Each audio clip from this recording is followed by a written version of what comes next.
We should have given you a better welcome on your first visit to Zion.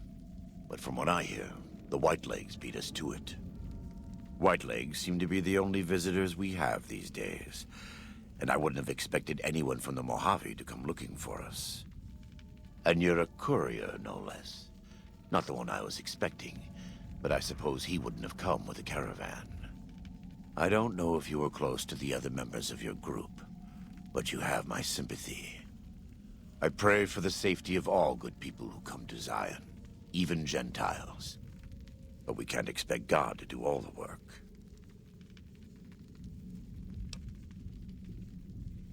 The dead horses are capable scouts. Nothing passes into or out of Zion without my hearing of it. Happy trails. I remember. They were good friends. I have bad news for your employers. New Canaan was destroyed, its citizens scattered. All because of the Whitelegs. And Caesar, of course. The Whitelegs want to join the Legion. Caesar's rite of passage is the destruction of the New Canaanites, almost assuredly because of me. The good news is that we can help you find your way back. Daniel, one of the other New Canaanites, has made many maps of the region. The bad news is that we can't help you right now, not with everything that's going on.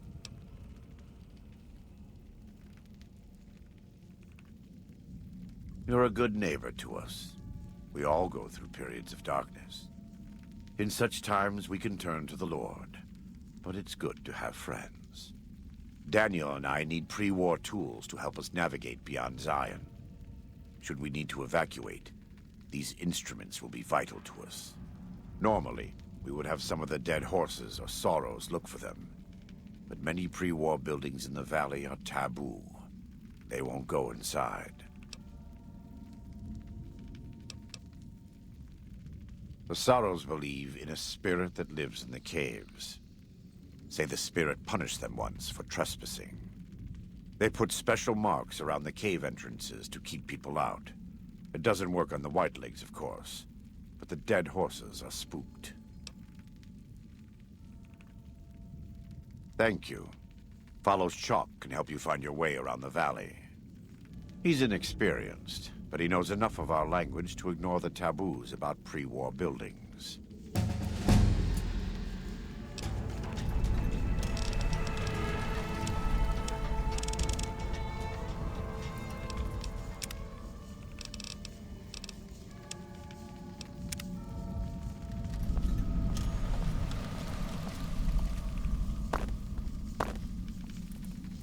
Welcome back. What can I do for you?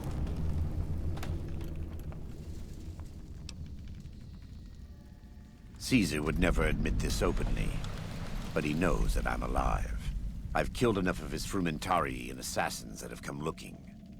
I've heard one of them travels the Mojave as a courier. Most of Caesar's agents meet a fitting end in NCR territory, but maybe this one survived.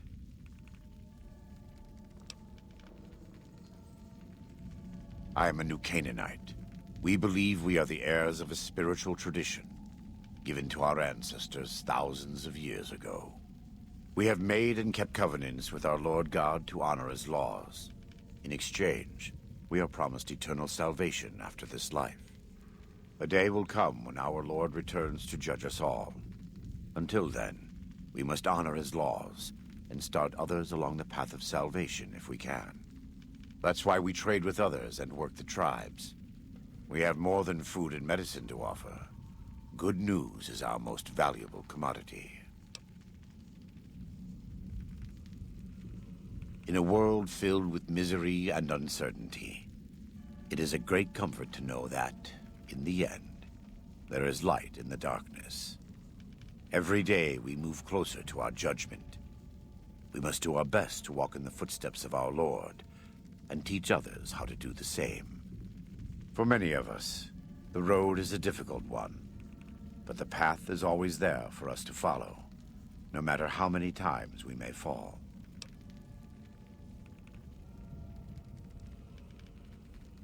Every day.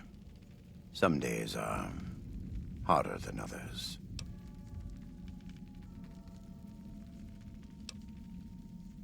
I wouldn't say that. I am the acting war chief for the Dead Horses.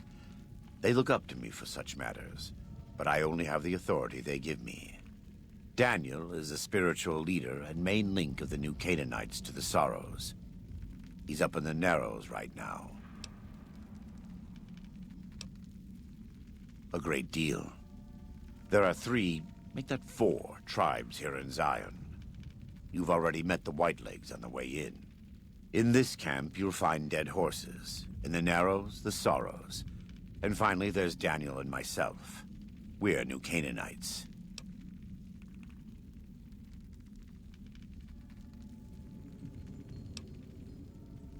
Most don't. It's been hundreds of years since the war. They've developed their own languages. Take the Dead Horses. We think they were originally refugees from a place called Rez, east of the Grand Canyon. They speak a combination of Rez and a language spoken by travelers who were visiting Rez when the bombs fell. Over time, the 2 languages blended. I was a translator years ago, but it's hard to keep up with all of the tribal variations.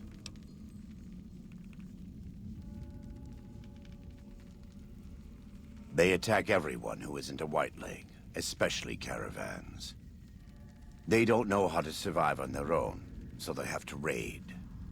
But as for why they are here, they are trying to wipe us out. All of us. They want to join Caesar's Legion, and they can only prove their worth by destroying the New Canaanites and everyone we shelter. The valley belongs to God, but no. The Dead Horses live at Dead Horse Point, up the Colorado River. They came here because I asked them to. Before I returned to the fold, I visited them years earlier. I looked much different then, but I left an impression on them. I taught them how to hunt more efficiently, how to maintain their weapons and pre-war equipment.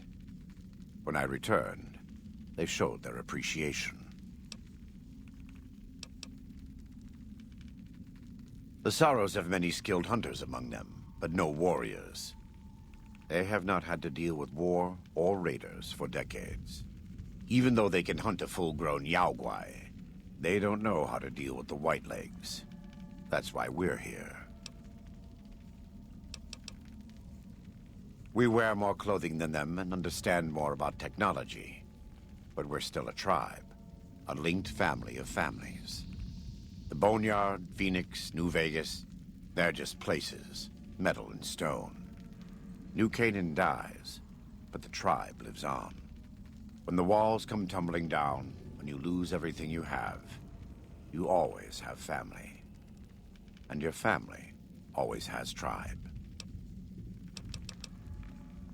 Of course.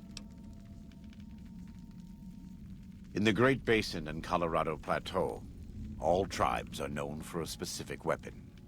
Whitelegs are known for their big submachine guns, storm drums. They broke into an armory near Spanish Fork and have been using them for years. Of course, the Dead Horses have their wooden war clubs, and even the Sorrows have their Yaoguai gauntlets. This type of .45 automatic pistol was designed by one of my tribe almost 400 years ago. Learning its use is a New Canaanite rite of passage. Right now, I'd like you to focus on helping Daniel. Maybe there will be time later. God be with you.